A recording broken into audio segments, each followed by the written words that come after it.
Fit India movement की पहली anniversary पर आज वज़ीर-ए-आज़म मोदी ने मुल्क के फिटनेस आइकन से राब्ता किया। कश्मीर की रहने वाली अफशान से वज़ीर-ए-आज़म मोदी ने बात की, तो वहीं क्रिकेट कप्तान विराट कोहली, अदाकार मिलिंद सोमन और मशहूर डाइटिशियन रुजुता दिवेकर के अलावा कई लोगों से पीएम मोदी ने फिटनेस को लेकर बात की।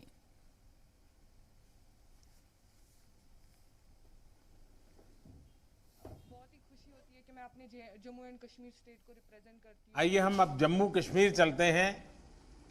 बेटी अफशान से बात करेंगे। अफशान ने वैसे अफशान आपने तो फुटबॉल में कमाल करके दिखाया है और फुटबॉल के फैंस ज्यादातर कहते हैं band it like a Beckham, लेकिन मुझे भरोसा है कि अब वो कहेंगे S it like a Afshan. Thank you so much sir, thank you so much. मुझे यहाँ पे अपनी बात कहने का मौका दिया, मुझे इतने बड़े प्लेटफॉर्म पे लेकर आए आप। मुझे बहुत ही खुशी होती है कि मैं अपने जम्मू एंड कश्मीर स्टेट को रिप्रेजेंट करती हूँ, बिकॉज मैं अभी बेसिकली जम्मू कश्मीर से हूँ, बट मैं मुंबई के पीफा क्लब में खेलती हूँ एज अ गोलकीपर।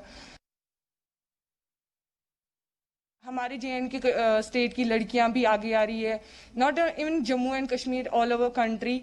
जितनी भी लड़कियां उनको आगे आना चाहिए, ना कि पीछे रहना चाहिए। हमें अपनी बात हर किसी के सामने रखनी चाहिए और खुद को फिट रखना चाहिए, जो बहुत ही बड़ी बात है। क्योंकि एज अ संसार में बोला जाता है कि औरत पे बहुत सारी चीजें डिपेंड करती है, जैसे औरत माँ होती है, बेटी होती है, किसी की बहू भी बनती है, तो उसको बहुत सारी चीजों से गुजरना पड़ता है। तो उस चीज के लिए एक लड़की को फिट रहना बहुत जरूरी है। आपको फॉलो करके देश भर में लड़कियां जरूर आगे आएगी और आगे तक जाएगी, लेकिन आप तो गोलकीपर के रूप में भी काम करती हैं। जी सर, मैं एज अ गोलकीपर मेरा पोजीशन है। तो फिर तो आपको सिर्फ फिजिकल नहीं, थोड़ा मेंटल मुझे अलर्टनेस भी करना पड़ता होगा। फिजिकल और मेंटल और फ्लेक्सिबिलिटी पे ज्यादा ध्यान देना पड़ता है, क्योंकि एज ए कीपर मुझे बहुत सारे जंप्स, डाइव्स वगैरह करने पड़ते हैं। तो मुझे उस चीज के लिए खुद को बहुत ज्यादा फिट रखना, अपने बॉडी वेट को मेंटेन करना पड़ता है, ज्यादा ना हो कम ना हो, ताकि मैं जब भी हम गोल पोस्ट पे खड़े होते हैं तो कीपर एक ऐसा इंसान होता है जो पूरा मैच देख रहा होता है, हर एक प्लेयर पे उसकी नजर रहती है। तो कीपर पे आई गेस मुझे लगता है 60% गेम डिपेंड रहता है, वो पूरा अपनी टीम को चलाता है। तो कीपर का फिजिकली फिट रहना जरूरी नहीं, मेंटली फिट रहना भी बहुत जरूरी है।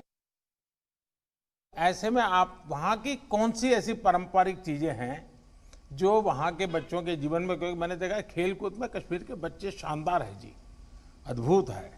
ये नेचुरल फिटनेस में वहां क्या ऐसे तौर तरीके हैं? मोस्टली हम एक हाई एल्टीट्यूड पे रहते हैं, तो यहाँ पे जो ब्रीथिंग का जो प्रॉब्लम होता है, जब हम बाहर जाते हैं, दूसरे स्टेट्स में खेलने जाते हैं, तो हमें वो ब्रीदिंग प्रॉब्लम नहीं होता। हमारा स्टेमिना जो होता है वो बहुत ही ज़्यादा अच्छा होता है उस लेवल के लिए जो हम यहाँ पे ट्रेनिंग करते हैं। और मैं वैली से बिलोंग करती हूँ, सब बोलते हैं पैराडाइज ऑन अर्थ है, तो डेफिनेटली पूरे चारों तरफ हमारी ग्रीनरी होती है जो हमें बहुत हेल्प करती है ब्रीथ करने में, हमें फ्रेश एयर मिलती है। That's very important for to breathe, कि हमें फ्रेश एयर मिलनी चाहिए, तो वो बहुत हेल्प करती है। और हमारे जो माउंटेन्स है, ऑल हमारे जो सराउंडिंग है माउंटेन से